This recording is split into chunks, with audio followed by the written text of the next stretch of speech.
نحمده ونصلي على رسوله الکریم اما بعد۔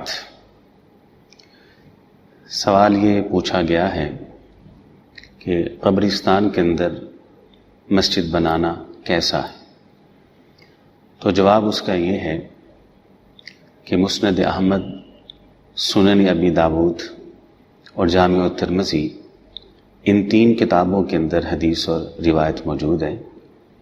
حضرت ابو سعید رضی اللہ تعالیٰ عنہ اس حدیث کے راوی بیان کرتے ہیں کہ رسول اللہ صلی اللہ علیہ وسلم نے ارشاد فرمایا، الارض کلھا مسجد، زمین ساری کی ساری ہمارے لیے مسجد ہے، وہاں نماز ادا کی جا سکتی ہے سوائے دو مقامات کے، الا المقبرۃ والحمام، ایک قبرستان اور دوسری جگہ وہ حمام ہے۔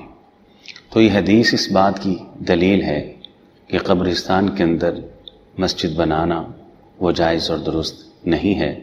اللہ تعالی ہمیں سمجھ کے عمل کی توفیق عطا فرمائے۔ وآخر دعوانا ان الحمد للہ رب العالمین۔